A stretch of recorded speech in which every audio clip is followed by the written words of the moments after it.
what I know now, I would do it all again in a heartbeat. Take those fragile years, all your worry and tears, and put them on me. Oh, I must admit, when I think of how far we've come, it was worth the risk, 'cause it dug us a deeper love. Never in a million years did I think I'd get so lucky. Never in a million years did I think you'd be mine. And now I can't imagine a life without you, and every song that I write's about you. Just thought you should know I'll never let you go. Hey guys, this is Eric at the Fishtails, and this week what I'm going to be showing you is kind of a before, during, and after kind of sequence of all about our paving project that we did here in our lot in Elberta, Alabama. So when we bought the lot, it was like pretty much every other lot here, in that it was a 16-foot wide by 75-foot long concrete pad with a standard kind of RV power pole tree on it that includes Cat 6 or Cat 5 internet port, a 50 amp power cord port, a 30 amp power cord port, power cord port. Say that 3 times fast. And 2 110 outlet spots. It also includes kind of like a little hanger for your hose, and it's lighted on the top. And then there's obviously a port for your sewer. So that's kind of what's on the other side of our pad here. So what we added was this patio, and the patio that I'm sitting on right now is basically 10 feet wide and about 30 feet long total. Basically curved it towards the front and all the way down, and then a circle in the back, and the circle in the back's where we put our gas/propane fire pit. Right now it's propane because we were told by quite a few of the people that are living here now and or still working on their houses or other outdoor structures that the gas company here is kind of notoriously slow. And when we talked to our contractor, who is Southern Element, and Nick is the owner of Southern Element down here, and he suggested that we might consider getting a gas or get a propane fire pit and maybe convert it to gas later, or maybe never, just all kind of depending on what we wanted to do. Since right now all we really wanted was a patio space to kind of add to the pad. Problem is, with a 16-foot pad like I've got here on my left, I don't know if you'll be able to see it in the video, but I'll show you, there isn't a lot of room left over once you put your slides out. And I mean, I'm about as far over as I can be. If I was a little bit further over, I would literally have my slides hanging into my neighbor's lot in terms of the spacing. The spacing of these lots, it's very roomy, but it's roomy on the patio side, not roomy on the off patio side. So the off patio side, if you were to look at the lot diagram, it's about 1 foot from the end of the little pad that has the power tree and stuff on it. So, and then it just kind of runs straight back from there. So on the patio side, I've got another, I don't know, maybe 22 or so feet between the edge of the patio and the edge of my lot. Plenty of room for a good sized house if I want to put a house on here at some point. But for now, we didn't want to do that kind of a structure. What we did want to do though was just kind of expand our patio. So we have a space for a table and chairs like the one I'm sitting at now. We added our little fire pit there. It's a gas propane, can do either, fire pit that is capable of putting out 50,000 BTUs. Of course, if you do that with a propane, like a standard 20-pound propane bottle, you'll run through a propane bottle in about 4 hours if you cranked it to the max. So you definitely don't want to do that on the regular.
Let's see, the table and chairs we bought are made by Polywood. They're the actual branded Polywood pieces. I found them pretty reasonable on the Polywood website.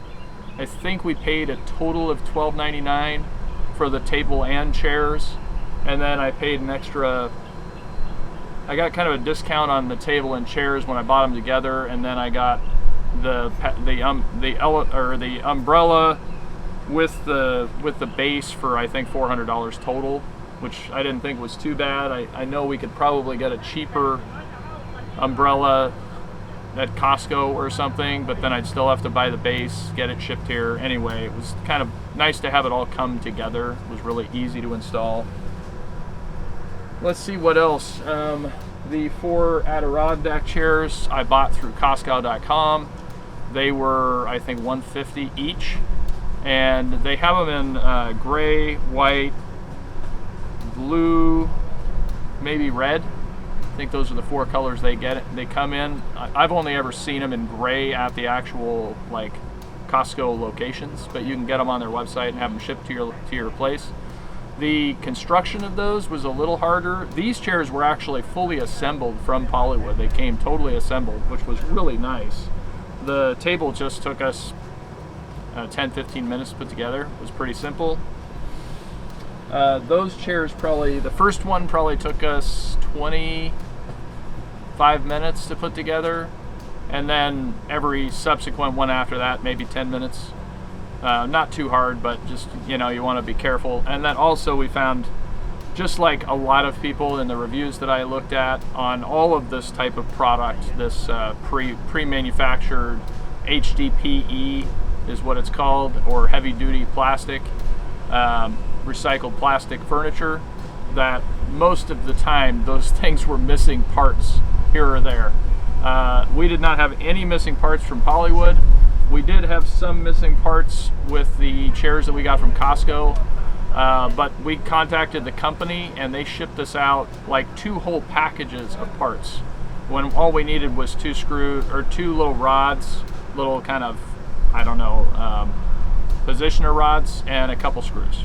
That's all we needed. All the other stuff was there, just those couple things were missing. And they sent us 2 whole packages. So we got a whole lots of extra stainless steel screws, which was nice. So anyway, we talked with Nick, and I kind of showed him my design for this patio, and he gave me a great quote. I got 4 quotes from various different vendors, and the prices ranged quite a lot. I have the sneaking suspicion maybe some of those vendors just didn't want to do the work, so they way highballed it. I don't know. But anyway, they came out here and they had a kind of a surveyed the land, dug it out and then surveyed the land. And the land here in this area especially on this side where we are, is almost 50% sand. So he told me and determined that we did not need to put a bunch of gravel and sand down like you traditionally would. And he ended up putting in some sand to backfill and then paddled it down to make it really nice and firm. But they didn't need to put a bunch of kind of wasted dig out and then put more of the same stuff back in because it was already here. And then they started laying out the herringbone pattern. We got these bricks. They're made by a company called Tremron, and they brought in, I think, like 3 full pallets. And they're 4-inch by 16-inch, I think. Whatever, they're pretty long and skinny, so they have a really nice, pleasing herringbone pattern to them. And then the standard 4x8s go around the outside, so they must be 16 because they're about double the length. And so that kind of provides us that nice edge and 2 different colors, a lighter gray tone for the middle and the darker kind of taupe color for the exterior edge. And yeah, it's looking really good. We really like it. And then they sealed it all up with this sand that's specially made sand that basically turns this surface into concrete and won't allow a bunch of weeds to kind of grow through. We'll still have to worry about you know, like I'm seeing one right there already growing kind of on the edge and the very between the concrete and the new pavers. But that's a pretty minimal effort on our part to take care of those couple that grow in that space right there. Anyway, just wanted to show you guys what we did and tell you a little bit about the project and the plan. And then since then, I've also gotten 4 lights from Costco that I put on the side here, and they're solar lights, so they'll charge up during the day and then they stay on all night. And they were really reasonable through Costco. We just bought them at the location. Then we also got 2 more lights that we put on the front at the palm tree. They're kind of shining up the base, and they kind of make a nice appearance at night, you know, real appealing look. And those just have a solar panel on them that charges throughout the day, and then they light up at night as well. So it's very low maintenance, really easy to do for me, and really nothing to think about. They just turn on at night, they go off during the day. So yeah, that's about it. I mean, if you guys are looking for a contractor that can do not only yard care, you know, yard maintenance, or as well as hardscape projects in the Elberta, probably Pensacola, I imagine they go over there, certainly in the Gulf Shores, and you know, the area, Foley, those areas there. Give Nick a call. I'm going to put his information in the description below. He did a great job. Really, really great communication. That was kind of one of the big things, is I felt like he was with me on, you know, every step through the project. And his guys were really respectable, and they cleaned up every day, so there wasn't a pigsty around my lot until the whole project was done, which I've seen quite often when I've hired people to do work, is that they kind of leave it a mess until the whole project's done and then they clean up. Well, they cleaned up every day, so it wasn't a mess around here. And then when they were totally done, they did a really good job of like blowing everything off and, you know, kind of evening things out. And yeah, I mean, really impressed with the quality of work and with their service. So anyway, thanks guys, and please like and subscribe. And if you have any questions or comments or whatever, please feel free to make a message down below. And we will see you guys on the next video.